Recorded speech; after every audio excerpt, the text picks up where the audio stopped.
Welcome to Motivational Humanity. You are not alone. Good evening, everyone. When I think about the phrase smart women make their own rules, I feel a deep sense of possibility, but also, let's be honest, it's a little scary, right? Because making your own rules is about more than just ambition. It's about courage. It's about walking into spaces that weren't designed for you and saying, this is mine now. Today, I want to talk about 5 principles that define what it means to be a smart woman who writes her own rules. Every single one of us has a story, unique, messy, beautiful story that has shaped who we are. It's made up of the moments we celebrate and the ones we try to forget. The wins we proudly claim and the losses we'd rather hide. But here's the thing, your story isn't just a collection of events. It's the foundation of your power. Owning your story means stepping into the full truth of who you are.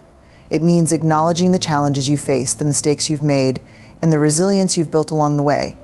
It's about saying, this is me, all of me, and I won't apologize for it. Too often, we let the world dictate which parts of our story are worth sharing. We filter out the struggles, downplay the achievements, and package ourselves in a way that feels more acceptable.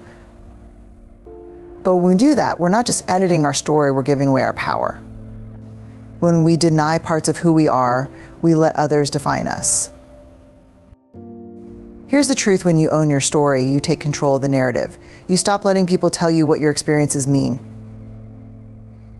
Instead, you decide how they've shaped you, what lessons you've learned, and how they've made you stronger. It's not about perfection, it's about authenticity. And yes, owning your story takes courage. It means standing in the spotlight when you'd rather shrink into the shadows. It means being vulnerable, even when it feels risky. But vulnerability isn't weakness, it's strength. It's the moment when you say, this is who I am and I'm enough. Your story is yours to tell. It's your past, your present, and the foundation of your future. When you own it fully, unapologetically, you don't just empower yourself. You inspire others. You give them permission to own their stories too. And that, my friends, is how smart women change the world. Success is one of those words that carries so much weight, yet it's often defined by someone else. From the moment we're old enough to dream, we're handed a checklist of what success is supposed to look like: a certain career, a particular income, the right relationship, the ideal family, and even how we should present ourselves to the world. But here's the problem with that: when you're following a definition that isn't your own, you'll always feel like something is missing. Redefining success begins with a fundamental question: what truly matters to me? Not what looks good on paper. Not what will impress other people. Not what you've been told you should want. What brings you joy? What makes you feel alive? What kind of life would you wake up every day excited to live? For some, success might mean climbing the corporate ladder, leading a team, and making an impact in the boardroom.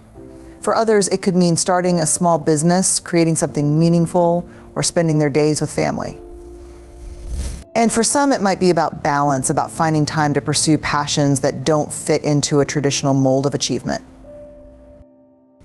Here's the truth: success isn't a one-size-fits-all concept. It's deeply personal. It evolves as we grow, as our priorities shift, and as we gain clarity about what really matters.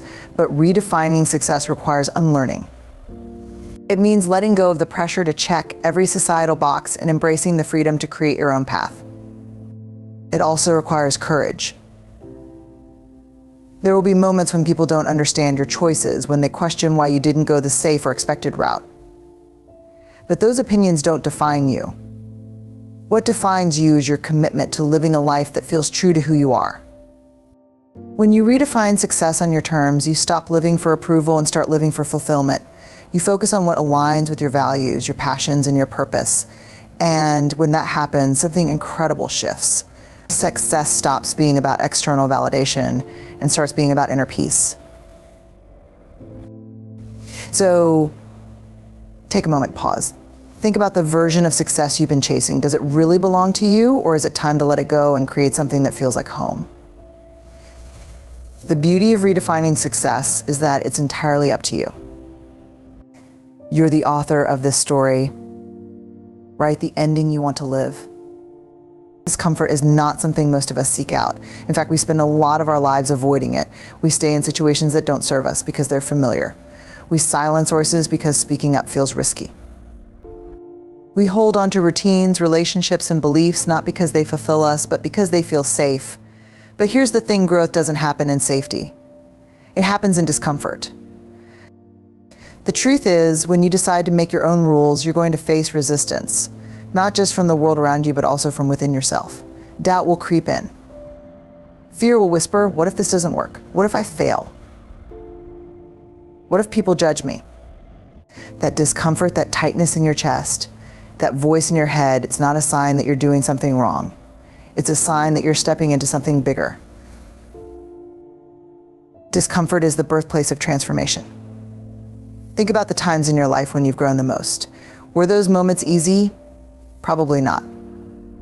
Maybe it was starting a new job where you felt completely out of your depth. Maybe it was walking away from something or someone that no longer aligned with your values. Maybe it was the first time you stood up for yourself, even though your hands were shaking. Those moments were uncomfortable, but they shaped you. They showed you what you're capable of. Being comfortable with discomfort doesn't mean you have to love it. It doesn't mean you have to seek it out constantly. It means recognizing it for what it is, a necessary part of change. It means leaning into it instead of running away. It means telling yourself, I can do hard things. But let's be clear, discomfort doesn't mean recklessness. It's not about putting yourself in situations that are harmful or unsustainable. It's about pushing the edges of your comfort zone in ways that align with your goals and values. It's about choosing the discomfort of growth over the stagnation of staying the same. And yes, it's hard. There will be days when you'll question why you ever started. But discomfort is temporary. What comes after the confidence, the strength, the freedom is worth every uneasy moment. So the next time you feel that familiar pang of discomfort, take a breath. Remind yourself that this is where the magic happens, because every step you take outside your comfort zone is a step closer to the life you were meant to live. And that life, it's worth a little discomfort. The people we surround ourselves with have an incredible impact on our lives, both on our sense of self-worth and on the paths we choose to follow. There's a truth I've learned over the years: the people who encourage you, who believe in your potential even when you don't, are the ones who help you grow. But there are also people who tear down, who question your every move, and who impose their fears on you. These are the critics, and their voices, though loud, are not the ones you need to listen to. Building anything meaningful, whether it's a career, a family, a creative project, or even your own sense of self, requires a support system that nurtures you. Builders are the people who show up with you, not just in the good times, but especially when things get tough. They don't simply cheer from the sidelines, they get in the trenches with you. They offer advice when you ask for it. And they listen when you need to be heard. Builders help you construct your dreams brick by brick with patience, encouragement, and belief in your ability to succeed. On the other hand, critics often come from a place of fear. They question your vision, doubt your capability, or focus on what might go wrong. While it's important to have people around us who offer constructive feedback, there's a difference between someone who helps you grow and someone who holds you back. Critics often project their own limitations, their own fears onto you. They tell you that your dreams are too big, your goals are unrealistic, or that you're not good enough. But here's the thing: critics don't get to define your worth.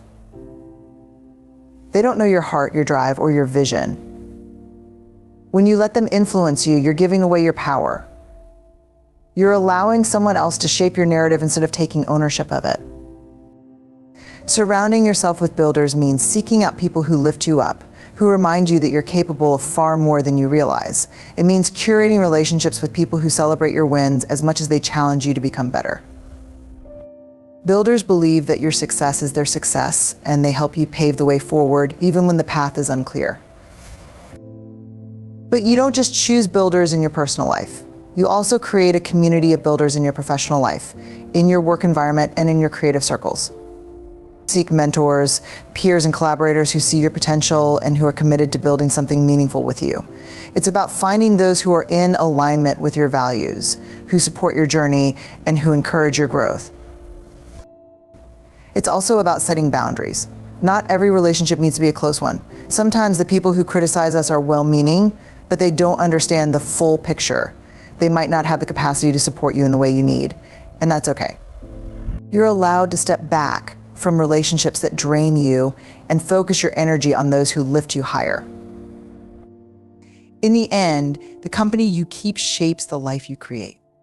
If you want to rise, you need to surround yourself with those who are also rising, those who believe that your potential is limitless and who are ready to help you chase after your biggest dreams. The path will never be without challenges, but with builders by your side, you'll always have the strength and support you need to keep moving forward. There is something incredibly powerful about authenticity.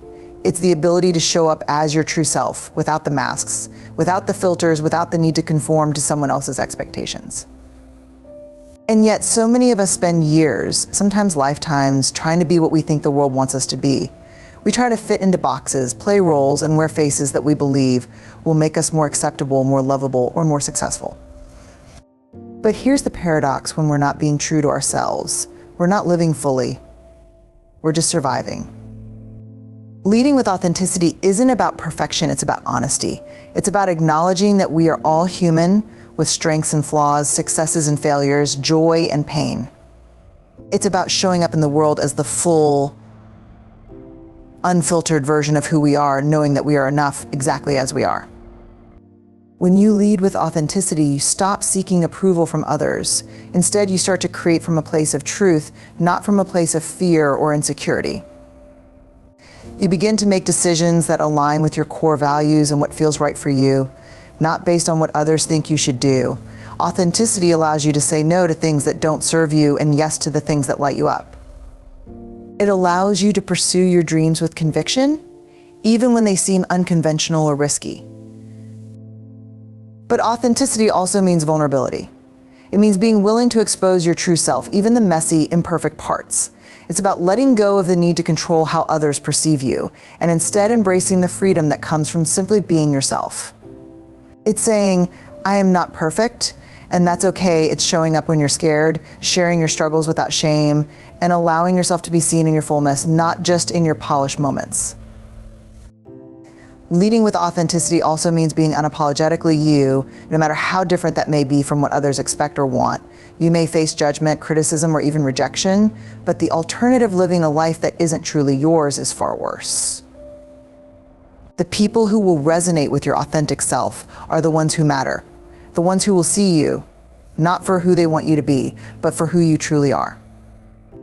It's easy to feel the pressure to conform, especially in a world that constantly tells us to fit in. Social media, work environments, even family dynamics, there are constant expectations about how we should act, look, or think. But when you lead with authenticity, you create space for others to do the same. You inspire those around you to embrace their own truth, to stop pretending, and to start living in a way that feels aligned with who they truly are. The truth is, when you lead authentically, you become magnetic. People are drawn to your courage, your honesty, and your willingness to show up as you are. There's a certain kind of strength and vulnerability, a quiet power in living your truth without apology. And that is what makes you unstoppable. Authenticity doesn't just change your life, it changes the world around you. It invites others to show up, to share their truths, and to be part of something bigger than the surface level performance we often put on. It cultivates deep, meaningful connections, because when you show up as your authentic self, you're inviting others to do the same. You're not just leading with your own truth, you're creating a ripple effect that empowers others to do the same. So the next time you're faced with a decision or a moment of uncertainty, ask yourself, am I being true to who I am right now? If the answer is no, that's okay. It's a moment of awareness, a chance to recalibrate and make the decision that reflects your truest self. Leading with authenticity isn't a one-time choice, it's a practice, a way of life. And when you choose it, you unlock a level of freedom and strength that will carry you through every challenge and every opportunity. Making your own rules is not about breaking every system or fighting every battle. It's about knowing your worth, standing in your truth, and creating a life that reflects who you are, not who the world expects you to be. So here's my challenge to you. What rules are you ready to rewrite? Because smart women don't wait for permission. They make their own rules, and in doing so, they light the way for others. Thank you.